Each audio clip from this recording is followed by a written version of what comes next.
Olá, segundão, tudo bem com vocês? Sejam bem-vindos, galera do segundo ano do nosso Colégio e Curso Universo, a mais uma aula de filosofia. Aliás, a nossa aula de filosofia semanal, ok?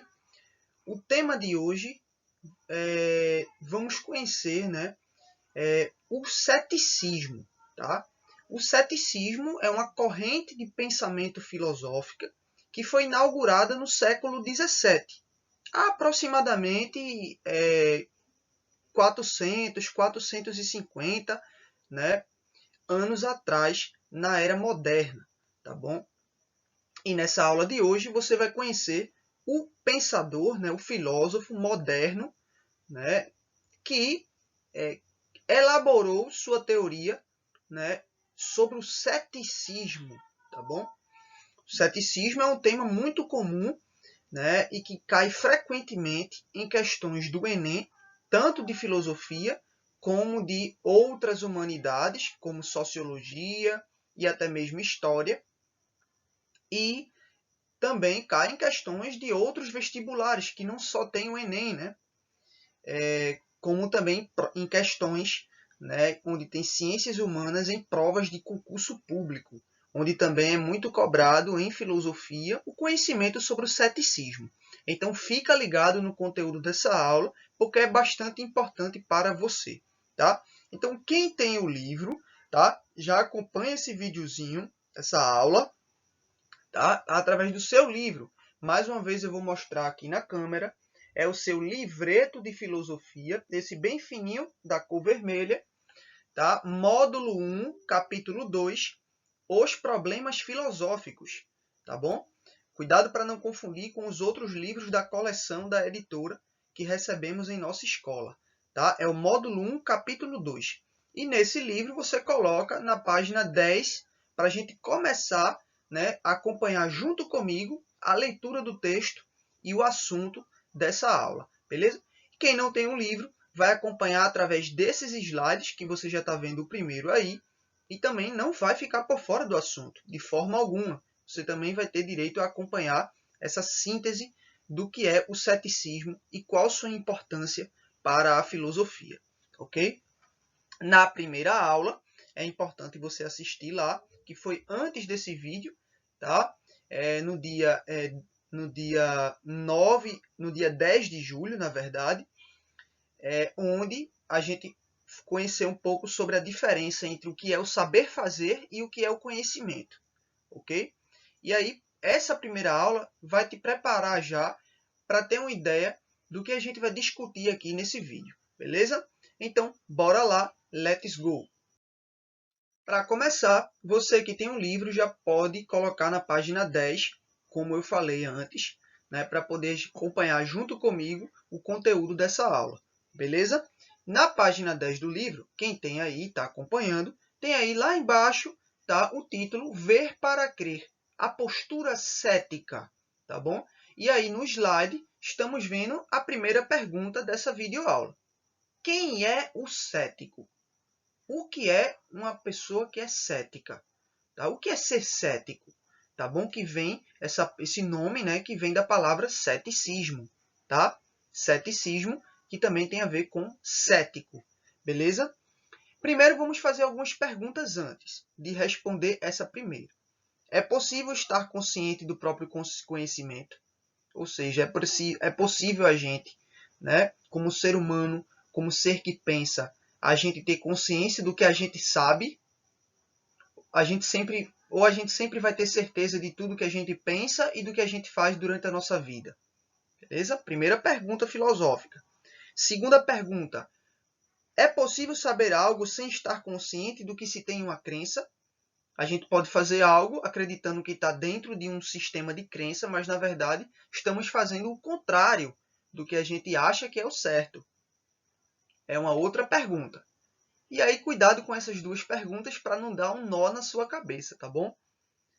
E aí, como temos acesso ao ser verdadeiro e ao que é falso? Beleza?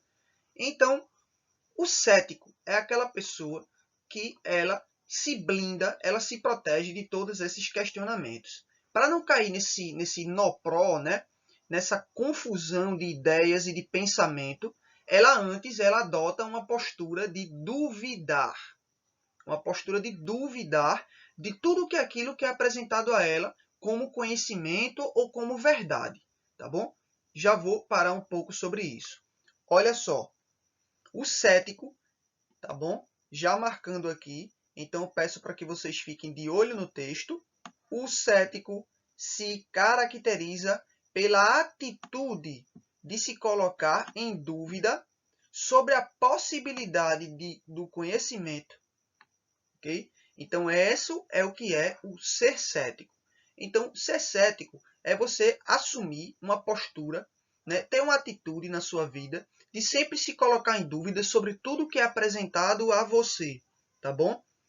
Então, alguém chega para você e diz, não, sobre esse assunto de matemática aqui eu tenho conhecimento.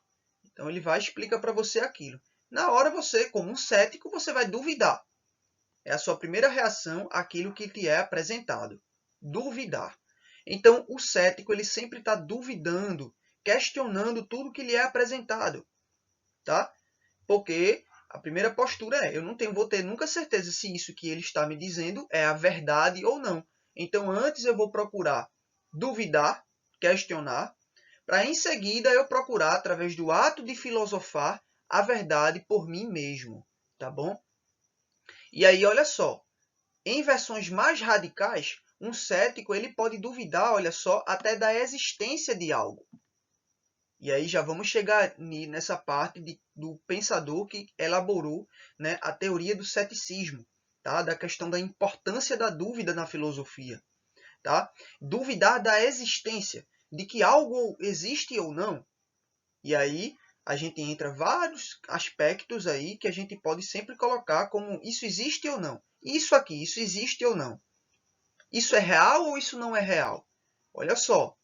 E aí tem aí mostrando nesse GIF, tá? Uma representação de uma pessoa cética. Ela sempre se pergunta, mas será mesmo que é isso? Tá bom? Então isso aí é uma atitude de se colocar em dúvida diante da possibilidade de qualquer conhecimento. Então, pessoal, continuando nessa parte, quem tem o livro já pula para a página seguinte, página 11, e lá em cima você observa na página do seu livro que tem um textozinho pequeno sobre esse sujeito que está aí na foto do slide, cujo nome é René Descartes. René Descartes, tá bom? Aqui no slide eu coloco aqui o nome dele, ó, René Descartes. Tá bom? Tá escrito Descartes, mas como ele era francês, a gente vai ler sempre René Descartes.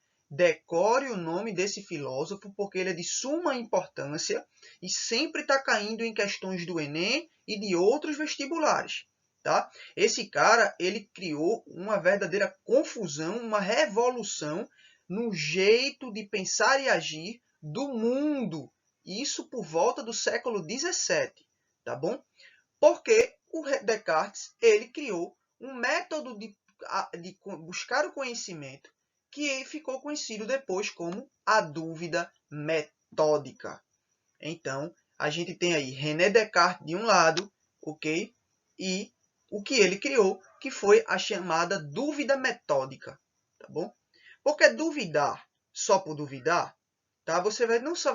Isso não é ser cético, é você ser chato. Tá? Porque uma pessoa ela pode vir com a verdade que realmente é certo o que ela está dizendo para você, mas você não vai aceitar, sempre vai duvidar por ser chato mesmo. Mas quando você duvida de forma científica, adotando o que esse sujeito foi nos ensinar, que eu já vou explicar já já para você, aí sim você vai ser cético, tá? Porque é uma dúvida que ela serve para depois você buscar o conhecimento, tá bom?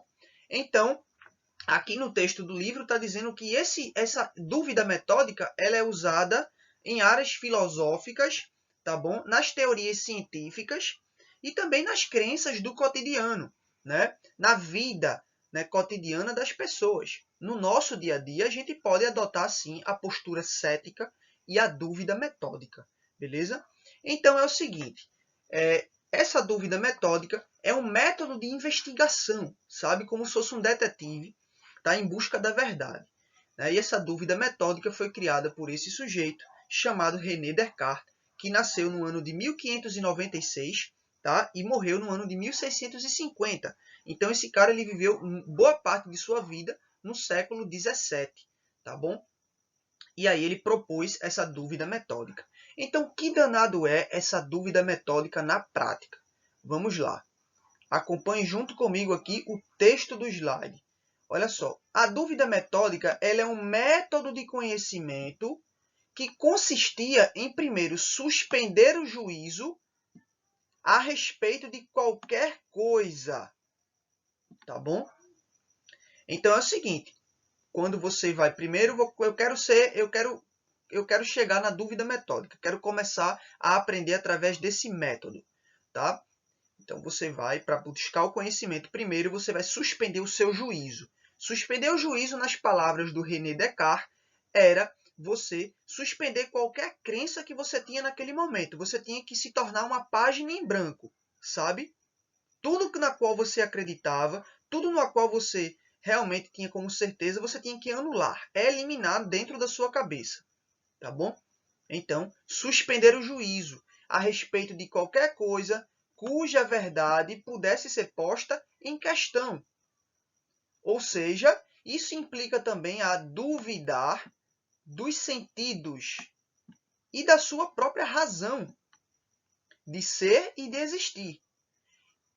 Então, buscar em depois, né, que você se torna uma página em branco, duvidando até mesmo da sua própria capacidade de pensar e até mesmo dos seus sentidos, ou seja, minha visão, minha audição, meu paladar, meu olfato, sabe, meu corpo, tudo que sou e tudo que sinto, você vai anular, você vai dizer que isso tudo é uma ilusão e que isso não existe.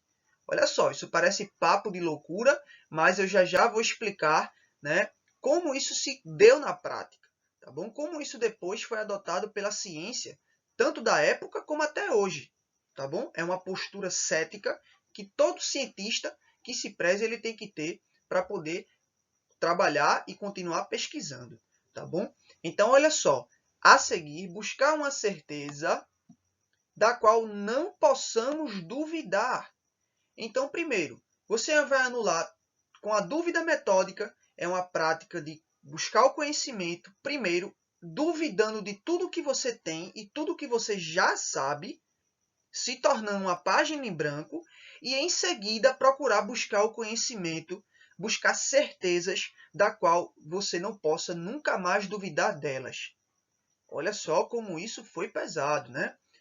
Então, Descartes ele disse que tudo que tinham ensinado a ele desde criança, inclusive na escola, com alguns professores que ele teve, era tudo uma mentira. Era só verdades que depois, quando ele foi duvidar delas e buscar o conhecimento por ele mesmo, ele viu que tudo na qual ele acreditava eram mentiras, eram ilusões que tinham sido ensinadas a ele, para fazer com que ele acreditasse que era verdade. Então ele passou a duvidar até mesmo dos próprios pais, da Igreja Católica, mesmo ele sendo muito cristão, né? Todos os domingos ele sempre estava presente na igreja, duvidar até mesmo de tudo, do seu próprio corpo, dos seus sentidos, da sua razão. Descartes, ele, com a dúvida metódica, ele se tornou uma página em branco e em seguida ele foi procurar certezas, ele próprio, tá bom? Na qual essas certezas não poderiam ter dúvida. Então, pessoal que tem o livro, na parte de baixo tem um quadro verde onde tem escrito amplie o seu foco, tá bom? Então, foque aí nesse texto onde tem escrito por que duvidar de tudo. Por que é importante duvidar de tudo para depois, em seguida, você buscar o conhecimento?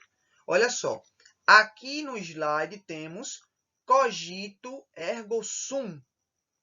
Isso está escrito em latim, pessoal. Em latim, cogito ergo sum significa penso, vírgula, logo existo. Tá bom? A vírgula é muito importante aí nessa frase, ó, porque se você colocar direto sem a vírgula, fica penso, logo existo. Tá? Mas essa vírgula é fundamental. Essas são a frase que ela ficou marcada na história da filosofia e ela foi dita pelo René Descartes no seu livro chamado O Discurso do Método, tá bom? É onde ele coloca sua teoria sobre a importância da dúvida metódica para se buscar o conhecimento, tá bom? Então, cogito, vírgula, ergo sum. Eu penso, logo existo. Vamos entender um pouco o que é que significa essa frase. Descartes ele encontrou, depois que ele adotou a dúvida metódica, passou a se tornar uma página em branco. O que aconteceu depois na vida de Descartes? Ele conseguiu a primeira certeza na sua vida por ele mesmo, que é a do penso, logo existo. Ele disse a si mesmo: tudo que eu sei, tudo que eu tenho é tudo uma ilusão, de acordo com a dúvida metódica. Então, o que é a única certeza que eu tenho? Que eu posso pensar. Posso pensar, tá bom? Isso é uma coisa que eu posso fazer. Ninguém pode chegar para mim e dizer o contrário. É algo que eu sei que sim, porque se eu não pudesse pensar, eu não teria nem criado a teoria da dúvida metódica. Então ele parou para pensar e ficou lá, vou usar aqui uma expressão, castelando, castelando, castelando, abobrinhas e abobrinhas na sua mente, e ele depois, ele disse, eu penso, logo existo. Então é a primeira certeza que ele encontra após a dúvida metódica. Ok? E aí, depois que ele tem essa primeira certeza de penso, logo existo, uma única verdade que ele conseguiu por ele mesmo, sem ninguém ter colocado isso nele, ele vai deduzir que existe, né? Ele vai passar a deduzir a existência do corpo, da alma e de Deus, tá bom? Depois que ele diz penso, logo existo, ele diz pronto, agora eu vou procurar saber o que é o corpo, saber o que é a alma, saber quem é Deus, o que é Deus, tá bom? Por que ele existe? De onde veio a ideia de Deus, por exemplo? Eu vou procurar essas respostas de todas essas questões filosóficas por eu mesmo, tá? Porque agora eu penso, logo existo, tá bom? Ninguém vai mais me dizer quem é Deus, o que é a alma, o que é o corpo, o que é matemática, o que é filosofia. Eu mesmo vou buscar através do meu pensamento, porque a única certeza que eu tenho é que eu penso, logo existo, tá? E aí, a partir disso, ele passou a construir toda a sua filosofia e toda a sua ciência. Descartes, ele foi um professor universitário que trabalhou na Holanda há muito tempo, tá? Ensinando matemática, ótica, geometria, álgebra, física. Ele, de tudo um pouco, ele sabia e ele tinha conhecimento. E ele buscou conhecimento sobre cada área científica, né, por conta da sua dúvida metódica, o seu método que ele criou de buscar o conhecimento. Primeiro duvidando de tudo, para depois prosseguir na busca pelo conhecimento e pelas suas próprias certezas. Tá? Nessa imagem temos aí uma pintura que foi feita, tá, na época que o Descartes, né, ele viveu, algum tempo antes, na verdade, de um cara chamado Caravaggio. Caravaggio foi um pintor italiano muito conhecido no Renascimento, na Europa, renascentista. E aí, nesse quadro, está sendo mostrado, de um lado, com a túnica branca, Jesus Cristo, e do outro ali, com a sua mão, botando o dedo na sua ferida, um dos apóstolos de Cristo, muito conhecido, chamado Tomé, que na Igreja Católica depois vai ser chamado de São Tomé. Tá? O nome desse quadro de Caravaggio é chamado A Incredulidade de São Tomé. Tá? São Tomé tem uma passagem na Bíblia que ele mostra muito ceticismo. Tomé era o apóstolo de Cristo que era o único cético dos 12 apóstolos. Tá? Porque Tomé, ele, de todos os apóstolos, ele foi o único que duvidou se aquele que estava ali na frente dele, depois da ressurreição, era Cristo mesmo, ou se era uma ilusão. Enquanto que todos, já de pronto, não duvidaram e sim já acreditaram. Tomé, ele vai ficar sendo marcado na história cristã como um pecador, por ter duvidado da existência de Cristo. Mas Descartes, após Descartes, os cristãos católicos e protestantes vão elogiar Tomé, porque na verdade já vão considerar a dúvida como algo sendo muito importante e não algo a ser criticado e a ser condenado, tá bom? Então São Tomé ele vai passar a ser, né, muito considerado, né, principalmente pelo cristianismo, porque ele foi cético. Tá? Ou seja, ele adotou uma atitude de duvidar antes de buscar o conhecimento. Só quando ele tocou nas feridas da mão de Cristo é que ele foi colocar como verdade que aquele dali não era uma ilusão, era Jesus Cristo, seu mestre, que tinha sido pregado numa cruz, tá bom? Antes da ressurreição, tá certo? Então aí representa muito o cético, o considerado pela igreja o primeiro cético da história, o apóstolo Tomé. Pessoal, essa foi mais uma aula de filosofia. A pergunta final é para você que está assistindo: e você sempre duvida? Tá bom? E aí você pode afirmar, como tem aí, duvido ou não duvido. Você se considera cético?